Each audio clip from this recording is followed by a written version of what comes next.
চট্টগ্রামে উপস্থিত হয়েছেন। 2026 সালের ফেব্রুয়ারিতে রোজার আগেই জাতীয় সংসদ নির্বাচন আয়োজন করতে যাচ্ছে নির্বাচন কমিশন। প্রস্তুতি হিসাবে ভোট গ্রহণকারী কর্মকর্তাদের চ্যালেঞ্জ ও উত্তরণের উপায় নিয়ে দেশব্যাপী চলছে নানা কর্মশালা। চট্টগ্রাম নগরীর আঞ্চলিক লোক প্রশাসন প্রশিক্ষণ কেন্দ্রে নির্বাচন কমিশনের কর্মশালায় অংশ নেন 70 জন কর্মকর্তা। আমরা আগামী মাসের ভিতরে তাদের নিবন্ধন শুরু করব। জেলখানায় হাজতে যারা রয়েছেন কয়েদি, তারাও পোস্টাল ব্যালটে ভোট দিতে পারবে। কিভাবে একটি সুষ্ঠু সুন্দর নির্বাচন হবে এবং তারা ভোটে অংশগ্রহণ করবে, এই বিষয়ে জনসচেতনতা তৈরি করতে হবে।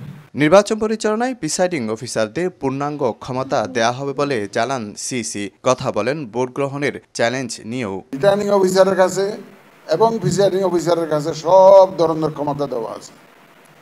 যদি গোলমাল করে সেন্টার বন্ধ করে দিবেন, 3টা গুণ হলে 3টা সেন্টার বন্ধ করে দেবেন, দরকার হলে আমার পুরো কনস্টিটিউশনে ক্যান্সেল করে দিব, বন্ধ করে দিব ইলেকশন। পুরা কর্তৃত্ব নিয়ে আইনটা এক্সার্ট করবেন। এইটা করতে গেলে শুধুমাত্র যেটা আপনার দরকার হবে, আপনার নিউট্রালিটিটা, আপনি যে নিউট্রাল নিরপেক্ষ আছেন, এই জিনিসটা কিন্তু প্রমাণ দিতে হবে আপনাকে। অতীতের ব্যর্থতা বলে নির্বাচন সংশ্লিষ্টদের নির্ভয়ে কাজ করার আহ্বান জানান সিইসি।